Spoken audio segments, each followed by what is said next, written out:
Film की शुरुआत होती है और हमें जेसी और जेरिल नाम के कपल को दिखाया जाता है जो छुट्टियां मनाने के लिए अपने फार्म हाउस जा रहे थे। रास्ते में हमें इनकी बातों से अंदाजा होता है कि इनकी मैरिज लाइफ कोई अच्छी नहीं जा रही, इसलिए वो अपने बीच जो भी प्रॉब्लम्स हो रही हैं उनको सॉर्ट आउट करने के लिए जा रहे थे। मगर रास्ते में इनके सामने एक डॉगी आ जाता है जो देखने से काफी भूखा महसूस हो रहा था। ऐसे लग रहा था जैसे काफी दिनों से उसे कुछ नहीं खाया, मगर एक गोश्त का टुकड़ा उसको मिल गया था जो वो उसे खा रहा था। मगर ये लोग उसको इग्नोर करके वहाँ से निकल जाते हैं। अब जब ये लोग अंदर आते हैं तो अपना मेन गेट बंद करना ही भूल जाते हैं। अब जैसी जो उस डॉगी के बारे में सोच रही होती है उसको मीट के कुछ टुकड़े देती है ताकि वो खा ले। मगर डॉगी जैसे ही कुछ खाने लगता है वहाँ पे जेसी का हस्बैंड आ जाता है और डॉगी उसको देख के वहाँ से चला जाता है। अब जेसी भी अपने हस्बैंड के साथ अंदर रूम में आ जाती है। जेसी ने बहुत ही सुंदर सा नाइट ड्रेस पहन लिया है जो दिखने में बहुत ज्यादा अट्रैक्टिव फील हो रहा था।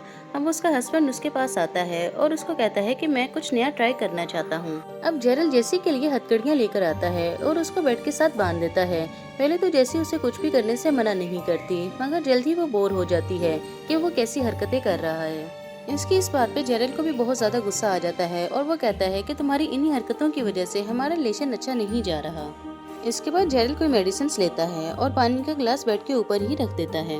जेरल अब जेसी के साथ इंटीमेट तो होना चाहता है, मगर जेसी इस बात पे मना कर देती है, जिसपे जेरल को बहुत ज्यादा गुस्सा आ जाता है। जेसी जेरल को कहती है कि मेरी हथकड़ियाँ यहाँ से खोल दो, मगर जेरल उसे खोलने से मना कर देता है।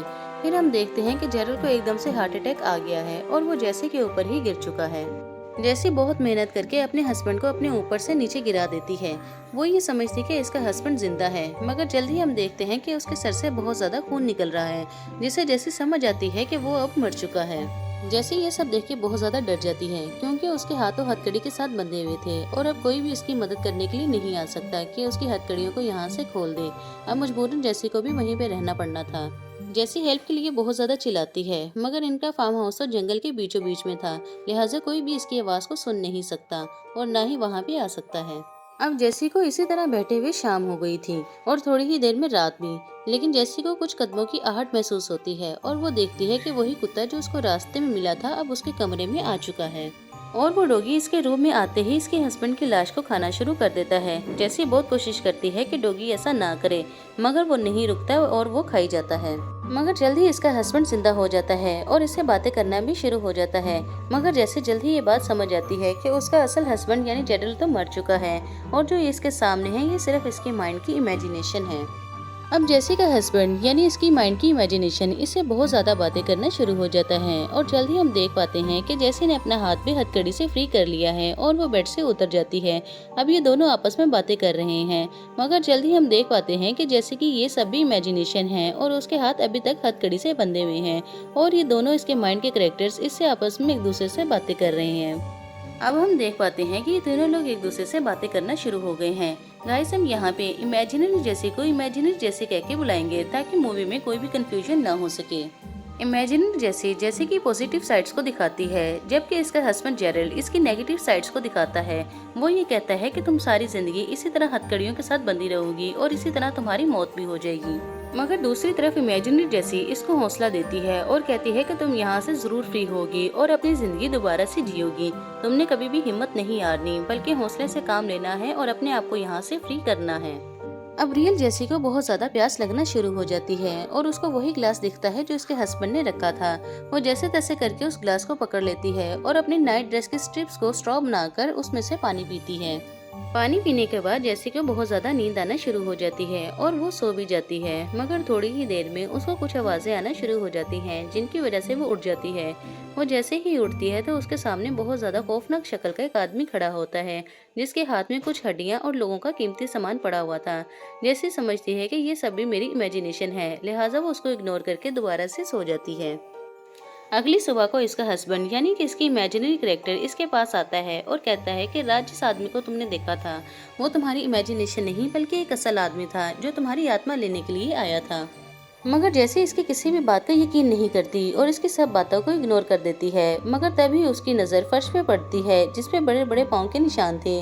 जैसे ये सब देख के बहुत ज़्यादा डर जाती है और तभी हम देखते हैं कि जैसे अपने फ्लैशबैक पे चली गई है, यानी कि इसका गुजरा हुआ कल। यहाँ हम देख पाते हैं कि जेसी के डैड इसको सेक्सुअली अब्यूज किया करते थे और इसको कुछ भी कहने से मना करते थे। वो कहते थे कि जो कुछ भी हुआ है इसमें तुम्हारी गलती है, ना कि मेरी। जेसी उस वक्त बच्ची थी, लिहाजा वो भी यही समझती है कि शायद इन सब में मेरी ही गलती है और मुझे मॉम को कुछ भी नहीं बताना चाहिए। जेसी को ऐसा ही लगता है कि जो कुछ भी होता है इसमें इसी की गलती है, ना कि उसके डैड की, इसलिए वो अपने डैड की करतूतों को किसी से भी शेयर नहीं करती। अब कहानी वापस प्रेजेंट में आती है और हम देख पाते हैं कि वही कुत्ता अब जेसी के पैर को चाट रहा था और उस कुत्ते के चाटने की वजह से जेसी की आंख खुल जाती है और वो उसको टांग मारकर वहाँ से भगा देती है। वो कुत्ता भी जेसी के पास से पीछे हट जाता है, मगर जल्द ही वो जेसी के ऊपर दोबारा से हमला करता है और उसकी टांग को काट लेता है।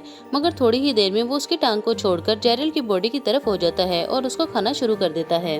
अब जेसी के पास इमेजिनरी जेरल आता है और उसको कहता है कि जल्द ही तुम्हारे अंदर इतनी भी ताकत नहीं होगी कि तुम इस कुत्ते को यहाँ से भगा सको और वो तुम्हें इसी तरह नोच कर खा जाएगा। जैसी अपने हस्बैंड की बातें सुनते सुनते सो जाती है और हम देख पाते हैं कि इसको दोबारा से ख्वाब आ रहा है जिसमें वो अपने फ्लैशबैक यानी बचपन में चली जाती है और वहाँ भी इसके हाथ हथकड़ियों से बंधे होते हैं। अब सीन शिफ्ट होता है और हम टेबल की तरफ चले जाते हैं जहाँ पे सारे बैठ के खाना खा रहे थे, यानी सब फैमिली मेंबर्स मिलकर डिनर कर रहे होते हैं। तभी जेसी का हाथ एक ग्लास पर लग जाता है और जेसी के हाथ से बहुत ज्यादा खून बहना शुरू हो जाता है। तभी हम देखते हैं कि कहानी वापस प्रेजेंट में आ चुकी है और जेसी को पता चल चुका है कि जो ताज़ा खून होता है वो तेल की तरह स्लिपरी होता है और अगर मैं अपने हाथ को चोट लगा लूँ तो मैं अपने आप को हथकड़ी से फ्री कर सकती हूँ। लिहाजा अब रियल जेसी अपने हाथ को काटने का सोचती है, जिसमें इमेजिनरी जेसी भी इसका साथ देती है। मगर इमेजिनरी जेरल इसको ये सब करने से रोकता है और उसको डीमोटिवेट करता है। मगर जेसी अब इसकी एक नहीं सुनती और वो ग्लास की मदद से अपना हाथ को काट देती है। जेसी के हाथ से बहुत ज्यादा खून बहना शुरू हो जाता है और उसको बहुत ज्यादा तकलीफ भी होती है, मगर वो जैसे तैसे करके अपने हाथ को हथकड़ी से फ्री कर ही देती है। जेसी के ऐसा करने की वजह से इसके हाथ की चमड़ी तक उतर जाती है, जिसकी वजह से जेसी को बहुत ज्यादा तकलीफ होती है। अब वो फोन को जैसे तैसे उठाती है, मगर वो देखती है कि फोन की तो बैटरी ही डाउन हुई हुई है। अब वो हथकड़ी की चाबी को उठाती है और अपना दूसरा हाथ भी वहाँ से फ्री करती है। अब जैसे वहाँ से बाहर निकलने की कोशिश करती है, मगर इसको बहुत ज्यादा वीकनेस हो गई थी क्योंकि इसने एक तो बहुत दिनों से कुछ नहीं खाया था और दूसरा इसका बहुत ज्यादा खून भी बह चुका था। लिहाजा जैसी फर्श पे गिर जाती है और बेहोश हो जाती है। मगर जैसी को जैसे ही होश आता है तो वही कुत्ता इसके हाथ को खाने की कोशिश कर रहा होता है और जैसे ये सब देखे उसको वहाँ से मार के भगाने की कोशिश करती है और गाड़ी की कीज को उठाती है। मगर वो कुत्ता जैसे ही बाहर निकलने लगता है तो सामने से कोई आ रहा होता है, जिसे देख के वो बहुत ज्यादा चिल्लाना शुरू कर देता है।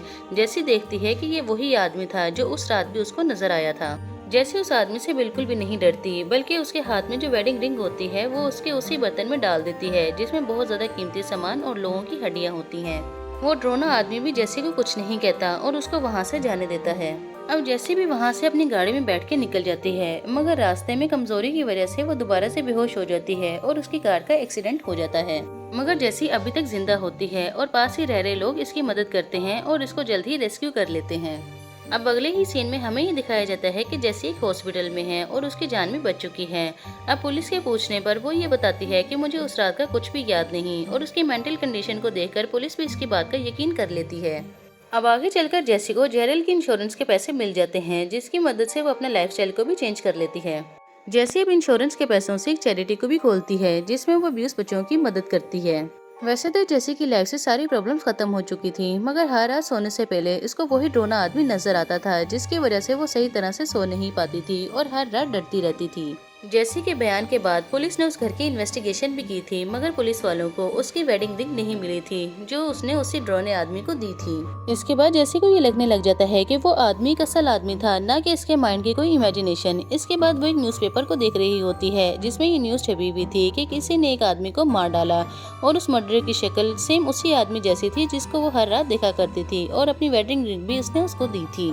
उस आदमी का नाम रेमंड होता है और जैसे कि हस्बैंड का भी उसने आधा सर काट दिया था और आधा वहीं पे रहने दिया था और जैसी को उसने इसलिए छोड़ दिया था क्योंकि उसको औरतों में किसी भी किस्म की दिलचस्पी नहीं थी और रेमंड ने शायद इसलिए भी उसको कुछ नहीं कहा था क्योंकि उसने बगैर कुछ कहे जैसी ने उसके बर्तन में अपनी वेडिंग रिंग डाल दी थी और रेमंड ने भी फिर उसको वहाँ से जाने दिया। जैसी कोर्ट रूम के अंदर एंटर होती है जहाँ पे उसको रेमंड दिखाई देता है। रेमंड भी जिसने पहले एक शब्द भी नहीं बोला था, वो जैसी को देख के कहता है कि तुम रियल नहीं हो, यानी ये वही अल्फाज बोलता है जो जैसी ने इसको देख के बोले होते हैं। अब रेमंड भी सेम वही अल्फाज बोलता है। जैसे ये सब सुनने के बाद कोर्ट रूम से बाहर आ जाती है और बाहर आके बहुत ज्यादा रोती है और इसी के साथ दोस्तों इस कहानी का भी एंड होता है।